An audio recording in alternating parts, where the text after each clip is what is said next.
Hi guys, hello, hello.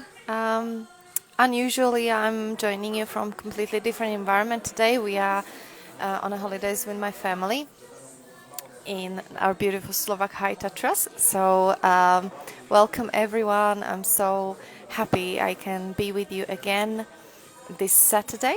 And today we will be talking about 4 ways to break your addiction to negative thoughts.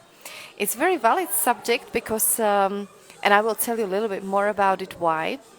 I just hope that you don't have too much of a background noise. I was trying to do my best to find the quietest possible space and make sure that my kids are somewhere so they can play and be happy while I can be with you. So anyway, welcome, welcome, welcome everyone who is finding a little moment to be with us. And just send me a little wave or a thumbs up if you can hear me well. That would be very, very useful. I will be trying to talk to my microphone so you can really hear me well. So welcome everyone. For those of you who don't know me yet, my name is Lucia Hoxa and I am a fertility mindset coach, supporting women all over the world on their journey towards motherhood. I have been working with women for last 11 years, and for last 20 years I've been involved in personal development as a professional lifestyle coach. A little bit about me: I love people, and I love psychology. I love the way our brain works. I love how we can create the possibilities for ourselves and for our lives. How we can really just keep on evolving as a human beings and keep on looking at areas of our lives where we are not maybe as happy as we would like to, and really creating something unique and beautiful. Like I am a stand for every single human being to know about their power, that they can create, they can design their life the way they want.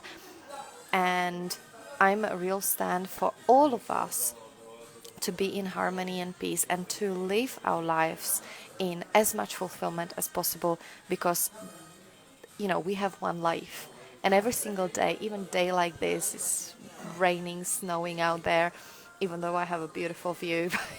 The weather is terrible, but like every single day, even the day like this, it is absolute gift. And people sometimes say it, but getting present to it fully is maybe when we are actually in the presence of someone who really do have just few hours to live. So anyway, just a little introduction. I'm passionate about people, I'm passionate about life, I'm passionate about what I do. I can talk about it forever, and maybe sad thing is that even when I'm going for a coffee with someone, I'm drifting into, it's called professional deformation, right? But other than that, I am a mom of two little daughters who are playing floor underneath us. I am a happy wife. I have a wonderful husband who is from Albania. And I used to live in London for 20 years, and now I live in beautiful Slovak mountains. So there is a little bit about me. And for those of you who are joining us again today, we will be talking about 4 ways to I will give you 4 ways how to break addiction, because really sometimes it is unknown addiction to negative thoughts. So I'm really hoping that you're going to find this useful. I would love you guys to interact with me. I would love you to ask questions. I would love you to, comment, like how is it in your life, what your thoughts are like. Hi, Maria. Oh, I'm so glad. Yeah, and I love you guys to send me your little hearts. You have no idea how much joy it brings me, that little heart when you send me, because it builds the energy. It's what I realized also is that the more love I give, the more love I get, and it's just like this beautiful exchange. So that's another reason why I love doing what I do, because I love to celebrate your successes. I love to celebrate my clients' successes. I love to watch their journey, to accompany their journey, and I love the process of it. And the most what I love in life is those unexpected miracles. You know, that time when your life is in this beautiful flow and when things are happening miraculously. And I love it even more when the things are happening this way in your world. So, anyway, without further ado, I've got to start with, and welcome everyone who is joining us. I've got some interesting information for you to share, but maybe I will give you a question. Can you give me a number? How many, average person, how many thoughts an average person has per day? Can anybody like throw the numbers out? Those of you who are watching, just for the fun of it, let's play. Let's play. What do you think? I help you. It's a lot of thoughts. You probably know. Throw me numbers, just out of curiosity. Is it more than 1,000? What do you think? I know the answer, so I'm not going to say anything for a while. In the meantime, I'm going to welcome you. So we are playing the game where everybody is going to throw the number. How many thoughts, average person in average day, how many thoughts? Maria is saying 100,000. 100,000, yeah, very good. Who else? How many thoughts do we have in our minds? And I'm not talking about stimulus in terms of our senses. That's much more than that. Any more bets? I bet people will be betting as they watch it from replay. Okay, guys, I'm going to give it away, okay? So it is not 100,000, Maria, but good bet. Thank you for playing. It is anything between 12 and 60,000 thoughts. It is anything between 12 and 60,000 thoughts per day. And it's a lot of thoughts. It's not 100,000, but 12 to 60,000, that's a lot of thinking in one day, don't you think? What I've been blown away the first time I heard this information. Why?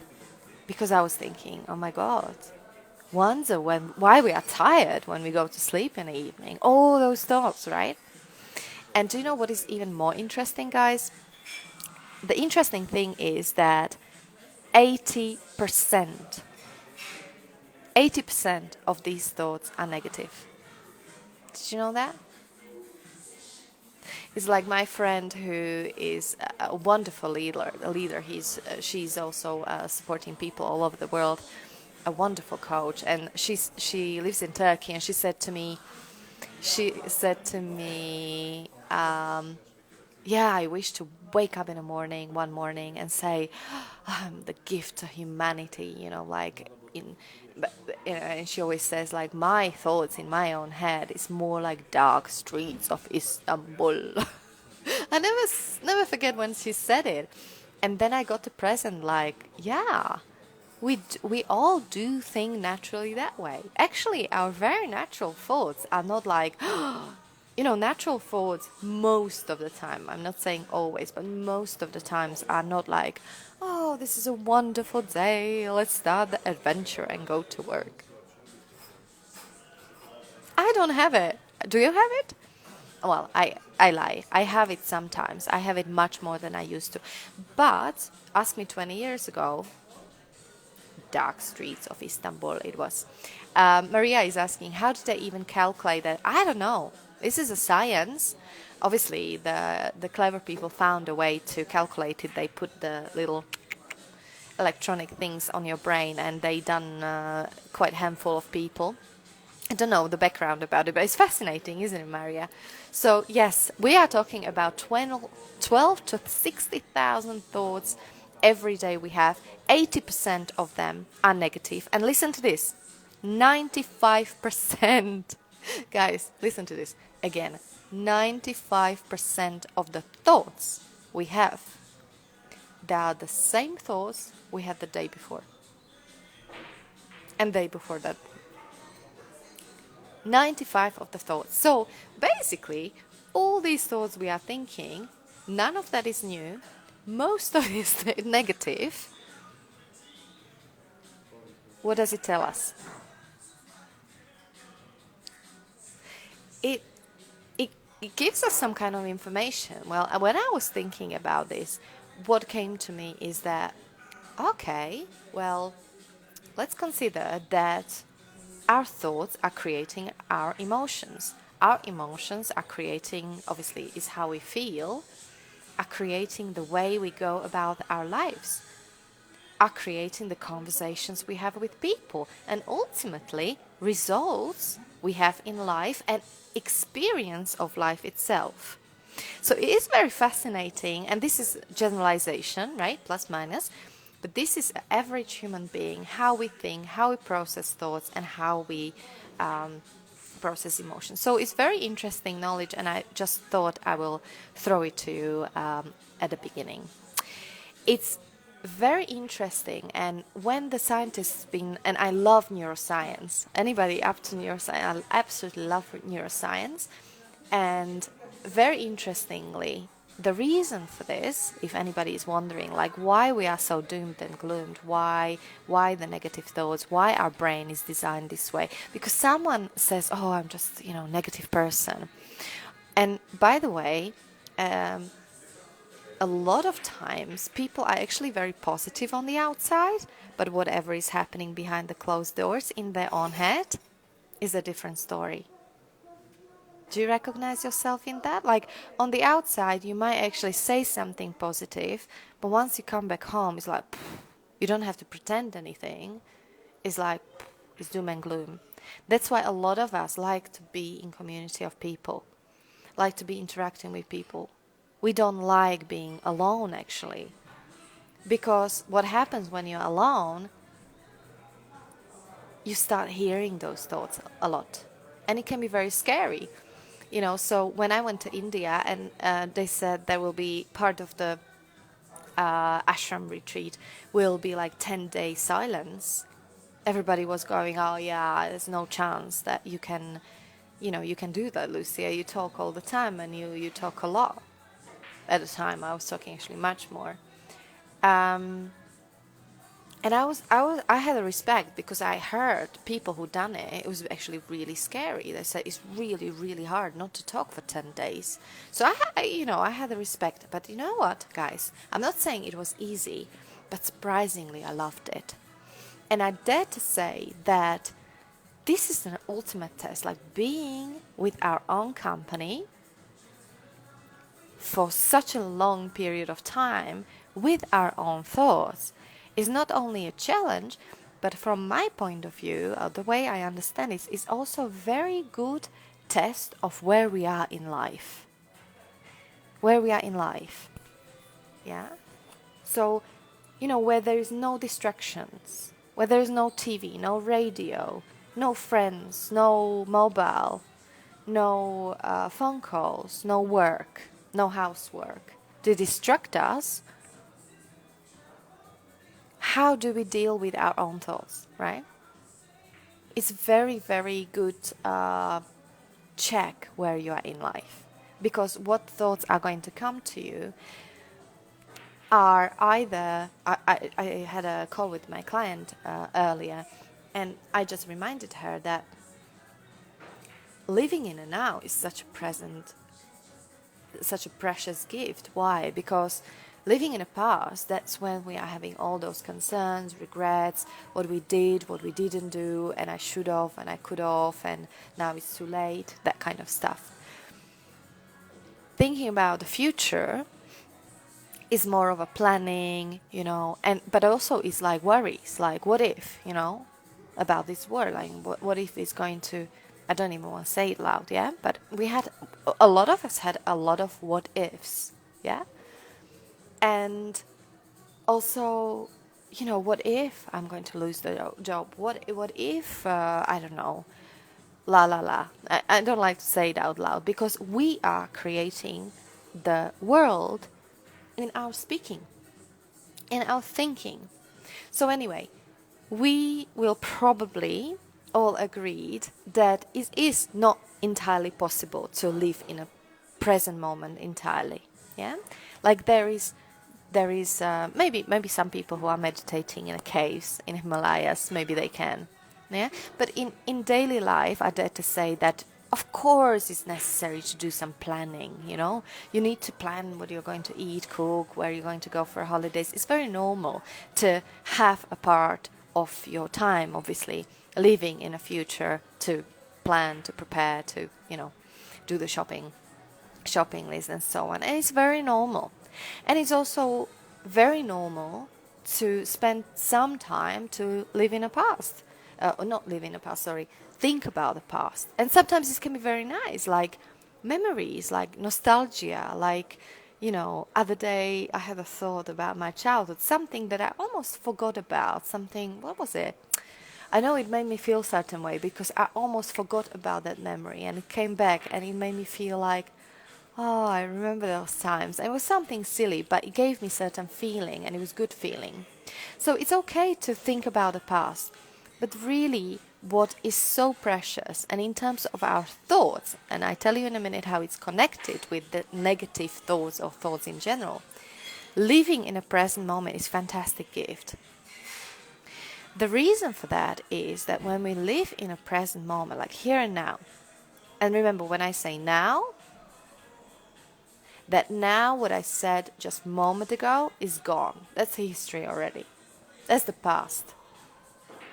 So it's literally now is like now, now, now. Yeah? So it's present moment, which is in that very moment.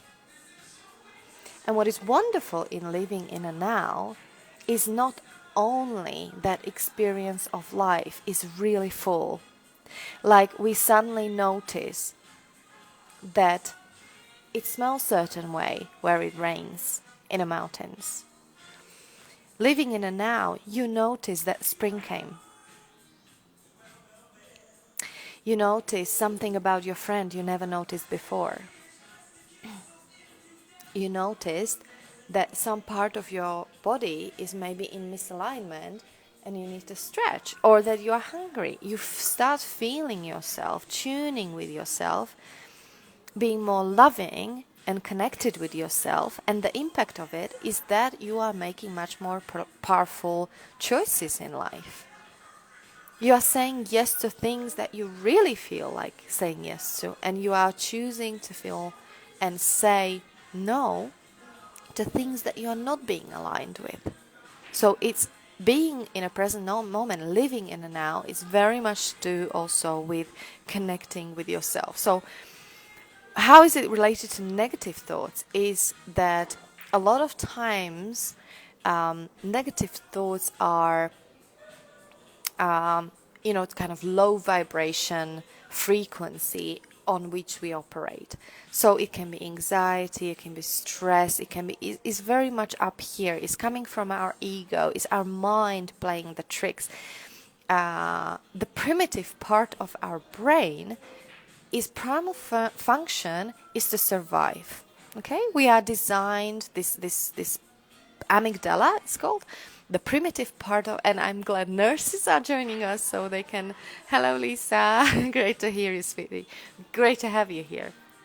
So the primitive part of our brain is really designed for us to survive. Now, it's very, very old part of the brain. This brain has been developed really for survival of the species. You know, the times where the mammoths been running the plains, and we really had many reasons to be scared because they've been up and down promenading much bigger and stronger animals than us. So we had to be on alert.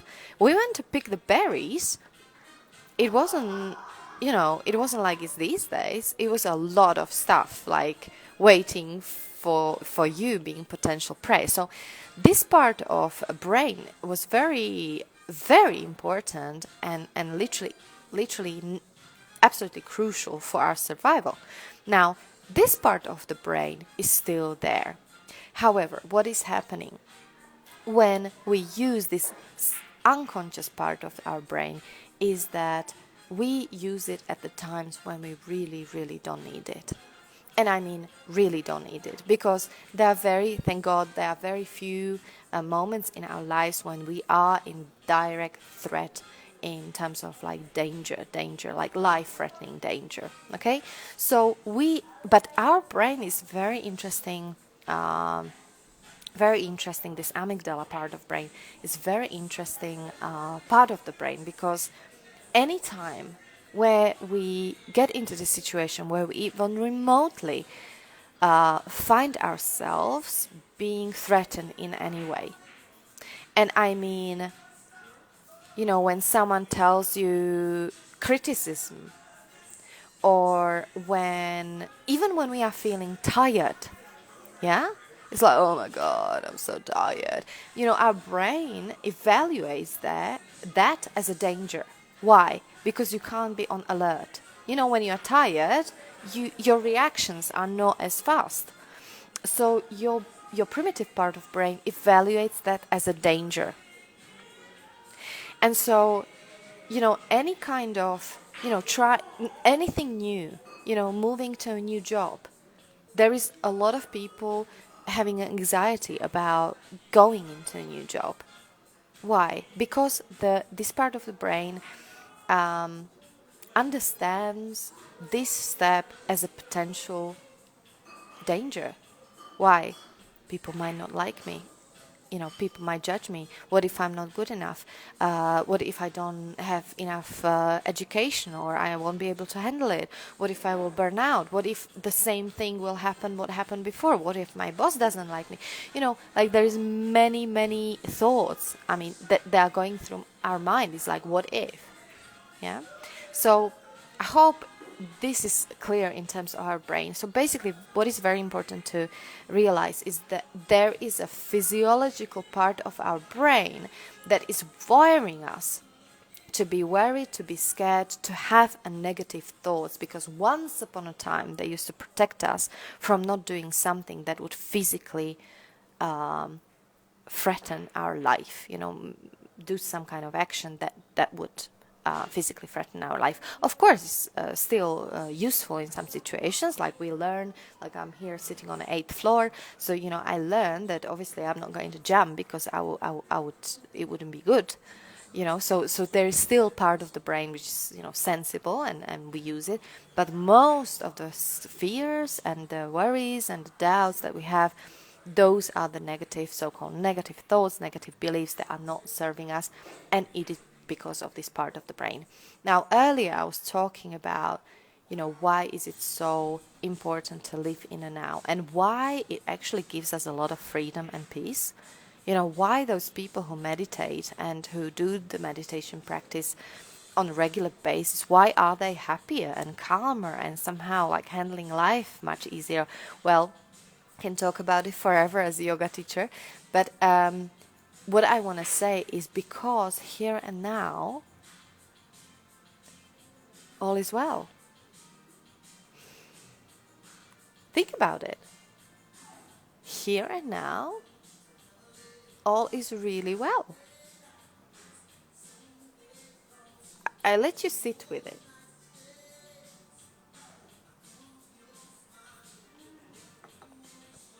So no matter what you're going through in life, you might be apprehensive about something that is happening.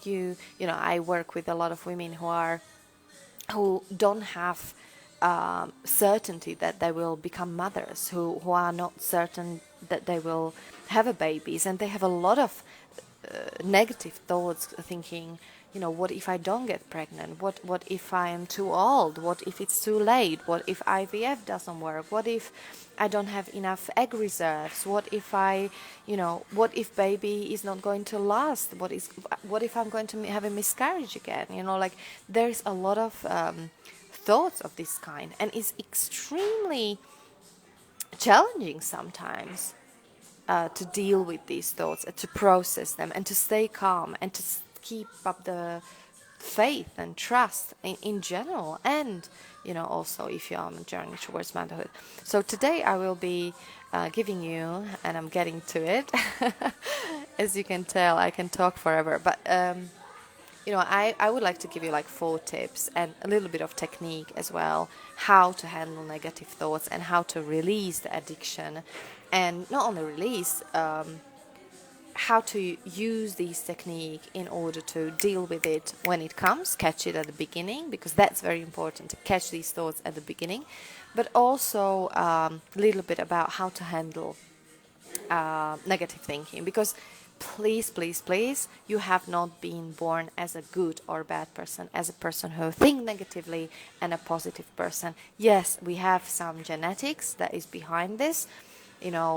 If we've been also growing up in a family where there was a lot of laughter, where there was a harmony, in a complete family where there was abundance of love, of course, those people tend to, not always though, but tend to be happier, more peaceful, more positive, having more like security and self-esteem.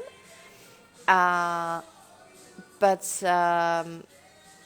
what I want to say is that even those of us, and there's many of us guys, I mean, I'm coming across you ladies all the time who are from broken families, whose childhood wasn't as rosy as you would like to.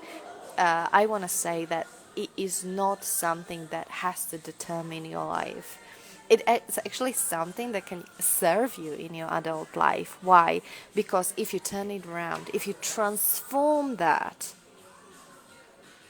it's going to be actually the most beautiful gift, because you will understand pain, you will understand compassion, you will be able to relate to people, and you will be able to appreciate also what kind of life you have and what kind of life you build, because you've been courageous enough to look at it and to to work on yourself, on whatever, clearing the past and putting back in the past where it belongs, so you can create your life newly. Anyway, I just thought I mentioned it because it's important to know that there is no such a thing as a positive and negative person. And a lot of people, why? Because a lot of people label themselves like, oh, I'm so negative, or she's so negative, or and that's like someone put you in a box. There is no way out. So what I also want to say is that, and when I coach my people, I always say, please write this down, because it's gold dust, okay? So here it is. You are not your emotion. I say it again. You are not your emotion. You're not your feeling. You're not your thought. I will explain a little bit more. So, example is how some people say, oh, she's so hysterical. Like, she's so hysterical, she's so negative, or she's, I don't know, you name it, she's so, good things as well, but I'm deliberately mentioning the negative ones. Yeah, and it's not true. Like, that person might occur that way.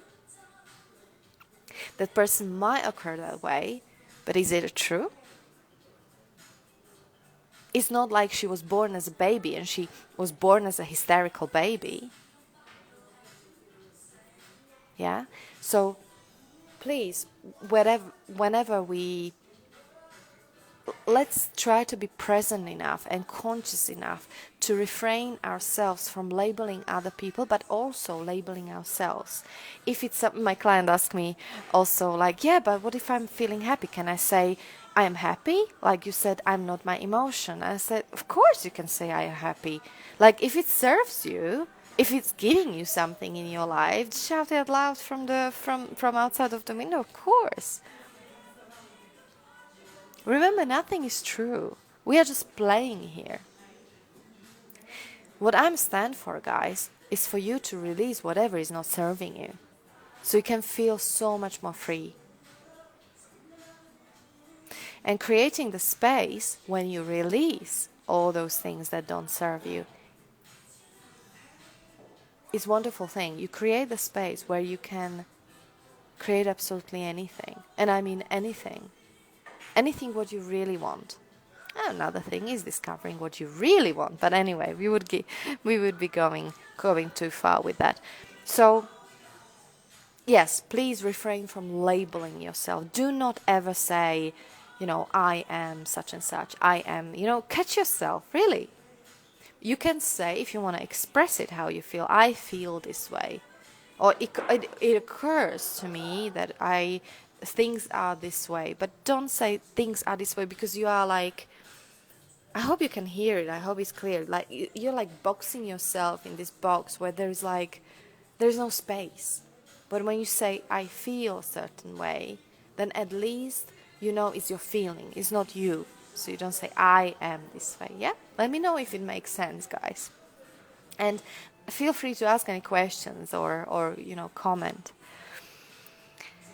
Okay, so we now know that your thoughts are connected to your behaviors, and your behaviors to your actions, and your actions to whatever you create in life, or not, actually. Because sometimes our emotions can paralyze us, actually. Our beliefs about ourselves can also we, box us in such a way that, if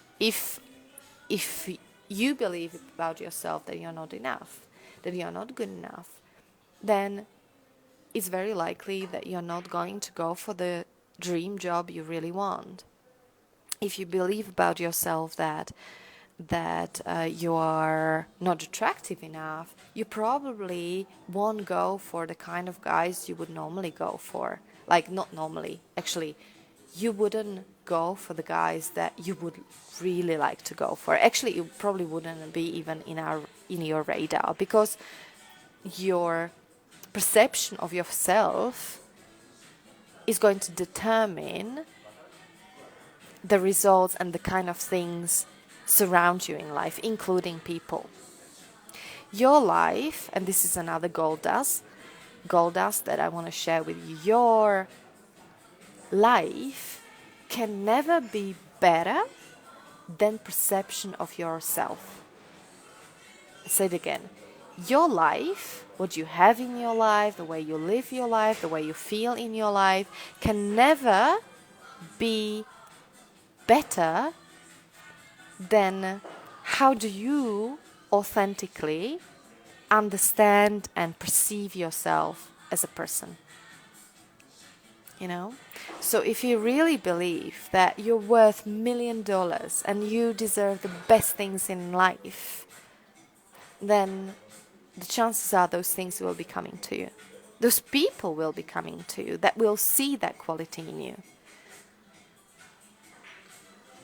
But if you will be in the belief, subconscious often believe, that you're not enough, that you're lazy because, I don't know, someone told you in a kindergarten or at school, your teacher said to you, hey, you're stupid, you can't, do this mathematic thing that everybody done, and you probably, and you gave bad marks at school, so you decided about yourself that, okay, maybe I'm not clever enough, then you will make decisions in life. You won't go to university. It almost happened to me, guys.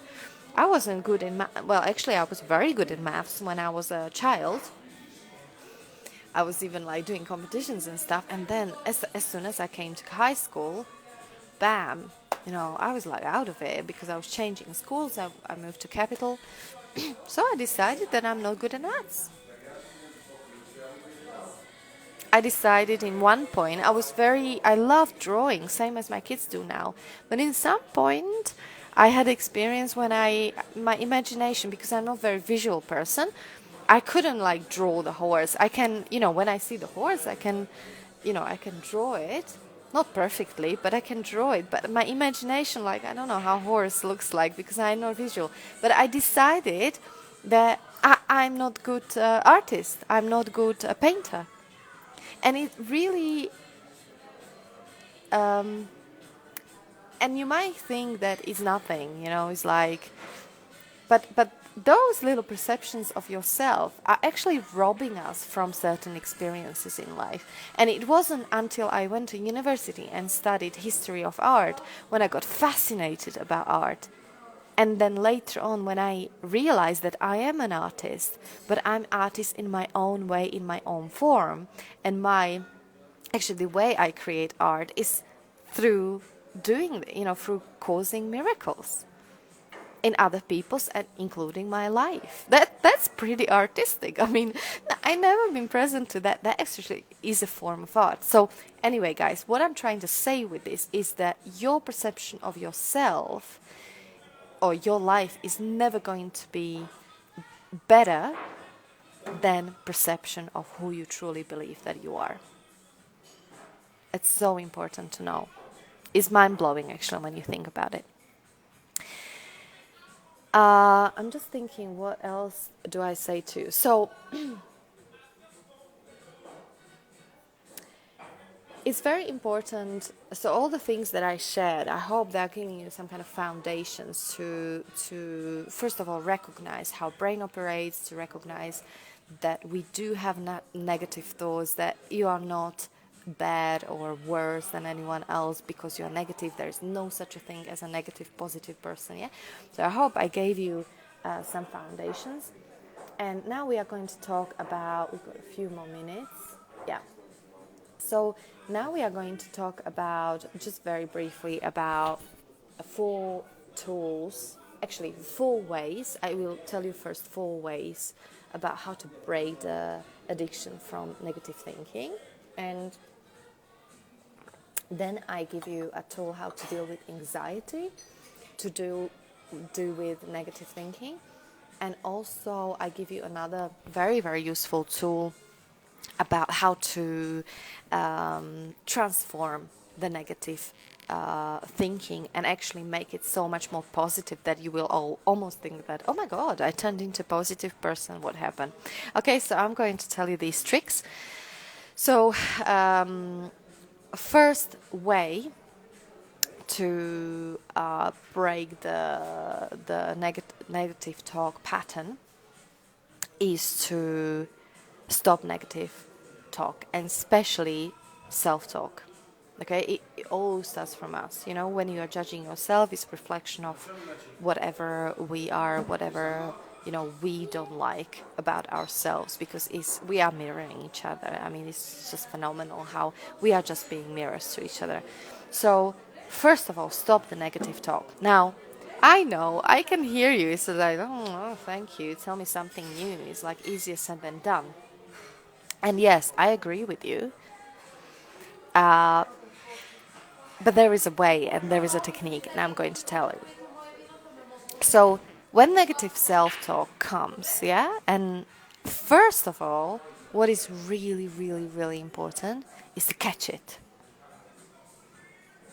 The pitfall of negative self-talk or negative talk in here, the conversation we all have in our heads, is that many times we don't catch ourselves. Because it's just like this tape that is going inside our head, but we are not even present or aware of it. So the first thing we need to do is to catch ourselves. And it's a practice, guys. It takes practice and it takes awareness. And again, you know, if you have a chance to do regular meditation, it's going to bring you more awareness for the rest of the day. So, and that inside of that awareness, you are so much more likely to catch yourself in when the negative thought comes. Okay, so first of all, catch yourself. Second of all, once you have that moment of like, oops, please, don't blame yourself. You're doing what the human beings do. You are being a human being. You've got this amygdala brain I was talking about before, this primitive part of the brain which is naturally wiring us to have those negative talks in our head. Yeah? So be compassionate with yourself and do not fight it. Do not fight the talk. So when the thought comes, yeah, like, what if I lose the job? Oh my God, what if I lose the job? Catch yourself, like, oh, recognize that it's just a thought. It's not who you are. It's not reality. It's not something that is actually happening. Not at all. Yeah? Catch yourself. Realize that it's not who you are. It's just a thought. Do not fight it. Do not go, oh my God, go away, go away, go away. It won't. The more you fight it, the more it will come back. Whatever you resist, persists. So welcome your thought and say, hi. It's like I'm talking to my mind, right? It's like, hi, sweetie. Like, okay, I hear you. Thank you very much you came. Delete, delete, delete. Like literally speak to your mind in your head, obviously. Delete, delete, delete. And choose something new to focus on. Choose a new thought. So it's literally like, there's a moment, it's like few second process. It's literally like recognizing you've got a thought, say, oh, there is a thought, thank you. Distinguish is just a thought, it's not a reality, it's not who you are. Then go delete, delete, delete. It sounds simple, but guys, it's so powerful. Really try this on, please, and let me know how it works. Delete, delete, delete to your brain, to your mind. Your mind is listening. Really. Delete, delete, delete. And I'm choosing to be loving. Or say, I'm choosing to be peaceful. Create something new that actually serves you. Okay? Let me know if this is useful. I would love to hear what you're getting from this. So if not in comments, guys, even send me a personal message. I would love, love, love to hear what you're getting from this. And especially, like hearing this is one thing. Using it in your life is completely other thing. And the more you use it, the more you will practice this muscle. I promise you guys, it will get easier. And then when you use it enough, it will become a new habit. It's just like this new channel in your brain your brain is literally going to start rewiring. Like there's going to be new channel for this new behavior that is going to be formed, and it will get easier, and then eventually we really would like to have it like with driving. You're not thinking about it, you're just doing, you're being it. It's like I was trying the other day to describe like how do you drive the car, and it's hard to put it in words. Why? Because it's a subconscious mechanism. You're just doing it. You're not thinking about it. It's seatbelt, da da da da da. But actually describe it with words is actually quite difficult. Even I was teaching other day kids to cut with scissors, and also like I had no idea like which fingers are going where. Honestly, I had to actually try it on. Why? Because it's so automatic to us. So that's what we really want. Okay, in spite of our wiring, how we are wired up, we want to have this, create and practice and nurture this new habit until it becomes a natural part of who we are. And then really inside of this space, the flow, the magic, this lightness, this easiness about life happens. You start attracting new people, you start attracting new situations, new opportunities into your life. It's really miraculous life. The less shit we have in our own mind, the easier the life is, the more effortless, and no matter what your circumstances are. I want to really say this out loud, that no matter what your circumstances, guys, and not always I've been this successful, not always I had a dream husband and dream children and lovely beautiful home and the country that my heart belongs to, and these wonderful holidays. I'm even sitting here now. Not always these things been happening. I'm still on my journey. I'm still learning. Still things are not absolutely perfect. And you know what? I hand on my heart, like I earned it because I was courageous. I was courageous to look at what is not working and to start, to rewire my brain.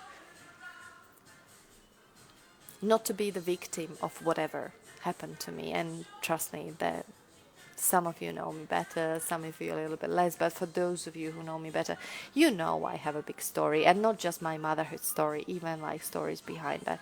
So anyway, Monika is saying hello. Hello, sweetie. Ahoj, Moni. Super, že si tu, som ti písala. Okay, so without further ado, I promised you. So that was my first tip. I hope you find it useful. And sometimes people who are watching me, like they even put notes, like do it, guys. Like if it serves you, if it helps you, I do it. When I hear someone inspiring, oh my God, I do it all the time. I steal it. Whatever serves you, steal it. Oh, Maike, thank you. Hello to Germany. Brilliant. Thank you so much, sweetie. Thank you. Okay, so second way how to release or reframe the negative thoughts or release the addiction from negative thoughts, and I will run through this because we only have a couple of minutes, is to reframe the situation. Okay, reframe the situation. Any situation we are in, it can be, there's so many ways to look at it. You know, guys, I was sharing just recently that there was a funeral of my uncle a few years ago. And funerals are not exactly a pleasant event to go to. And of course, there was a certain sadness, and it was uncle that I really liked. Probably my favorite one, actually. And, you know, there was sadness, there was crying. But you know what was amazing? People, I was flying from London in the morning and flying back to London in the evening to go to this funeral. And people then asked me next day, like, how was it? You know, was it hard? And I said, it was a beautiful day. And I meant it. I didn't mean it sarcastically, or I didn't say it because it was true. For me, it was a beautiful day. Yes, the family got together. But what was really beautiful was that I encouraged all of us to celebrate my uncle's life. You know, talk about things we loved about him, talk about, you know, how many times he made us laugh. I was refusing to talk about how he looks like in a coffin now. He, bless him, died of cancer, you know, like, I was refusing to talk about how he suffered, like, at the end. Like, why? So we did celebrate his life, and this is just one of examples, like, no matter what is happening in our lives, we can, it is the way we reframe it, in the way, what kind of conversation, what kind of story we create about what is happening in our lives or what happened in the past. And maybe our life and satisfaction in life is nothing but a set of stories that we created about our life. I say it again, maybe our life, our satisfaction and happiness in life is just about the set of stories we created about what is happening to us right now, or what has happened to us in the past. It's such a gold dust, guys. Like, I hope, you know, this is landing with you, and I hope that you're getting something from this that you can use for your own life, in your own situation, whatever you're dealing with, whether you're on a journey towards motherhood or on another journey, because we all are on the journeys. And do you know what, guys? I find at the moment that it's quite heavy energy. As a lot of my clients and a lot of my people I talk to, including myself, I was just like few days ago, I wasn't able to move. It was like a lot of stuff happening, a lot of heaviness, you know, the war in Ukraine, and like it's quite heavy. It's like and spring is not here yet, so bear with it, guys. You're doing well, okay? There's a lot of us on the same boat with this. Third way I want to offer you is what I was basically talking about, like establish new patterns, new ways of thinking about things. Like, try to flirt with what if, but in a positive sense. Like, what if what I'm perceiving as terrible might not be so, you know? Like, it's like, try to play with, you know how I said to you, like 95% of all our thoughts, like 60,000 thoughts a day, like there's nothing new. Like, I want to encourage you to try something new. And even physiologically, you know, brush brush your teeth with the left hand, um, have a different kind of food, or try learning different language. It's all so healthy for our brain, for our development. There is a lot of relatedness between these. Like when I used to teach yoga, for those of you who are doing yoga, downward facing dog is fantastic pose. Is when we are kind of upside down and we look at the physically, we look at world from different perspective. But what is happening also on the level of our mind is very similar process. So downward dog is for example, very healthy pose when you want to get that new perspective on some kind of problem or something that you can't find the solution. I was talking to a wonderful lady other day. She was an engineer and she found many times it happens, right? We find those solutions in a space of peace, in a shower, at times when we least expect it. Yeah, not when we brainstorm and try really hard. And fourth way I want to encourage you, what I was thinking to offer you, is appreciate joyful moments. This negative thinking it can be so toxic. And it's almost like our garden.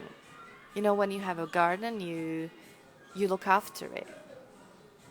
You take the weeds out and you plant the flowers. Our mind is the same thing. Absolutely same thing. It's about taking the weeds out and planting whatever serves us. So feed your mind, feed yourself with beautiful, I love to have a beautiful environment around me. I'm choosing who I spend the time with. People who I feel there is an exchange energy. I had a wonderful meeting this week with one older lady, and it was so enriching. Like, I spent 4 hours on a coffee with her, and I came back home revived. I was driving off it was the first time we ever met each other. It was wonderful. I was driving off the parking lot and I still was shouting from the windows like, I love you. I meant it. We really fall in love with each other. So, choose who you surround yourself with. Choose the thoughts you think. Choose there's amazing TED Talks, podcasts. There's so much great stuff on a social media. Feed yourself with what makes you feel great. Light up the candle. I've been up since 1 o'clock in the morning, working, writing my book, and I loved it. And I can go like, oh, I'm so tired. But now, I actually, it gives me energy when I do what I love. And yes, I need to sleep from time to time, but you know what I'm saying. So, okay. There's so much I can share with you on this subject, but I want to give you, and I promise to give you, do I have some 50? Okay, 2 minutes. I give you a very useful tool, because I promised that I will give you a tool how to deal with anxiety connected with negative thoughts. Okay, so if you have a pen and paper, you can write this down, and please don't just listen. Try this out. Try this out, because only when you try it, you will receive the benefits of it, and you will get experience that this stuff works. That is not just some kind of, someone doing Facebook Live and blah, blah. It's only when you really try it in the real situation, in your real life, that's when you are able to get evidence that this stuff works, okay? So, whenever, and I'm going to give you example to make it real. So whenever a lot of times people come to me and they say, Luz, I wake up, I feel like real tension and anxiety straight away when I wake up in the morning. It's like this, this suffocating feeling. And the anxiety is very low vibration frequency that is connected with fear, with doubts, with worries. It's often connected with, worry about the future, and it comes from the past. And what I would like to help you with, when you have, and let's talk specific, so you really get an example of this. So let's say you wake up in the morning with anxiety and you feel it on a physical level, you know, that horrible feeling, it's even hard to breathe. And the thought comes to your mind which says something like, oh my god, I have to go to work. What will happen? You know, what my boss is going to tell me. What if I'm not going to give that project in, hand that project in on time? You know, like all these thoughts like, oh my god, too many emails, just came back from the holidays. Too much. And then the thought comes, what if I'm going to lose the job? The way to deal with it is to ask yourself and go in rather than out. So normally we fight those thoughts. We are thinking, oh my god, I'm feeling anxious, I need to get rid of this, I need to go to work, I need to put myself together quick. So instead of it, and really guys, it's not going to take you more than 5 minutes, even less. And the more skilled you will be in this, the more, you know, the faster will be, the more effective it will be. So try to go in. What I mean by it, try to go deeper. So if the thought is, what if I lose the job? Then go, okay, what will happen if I lose the job? Then I will not have a money, not have an income. So ask yourself, what is going to happen if I don't have an income? Well, then I will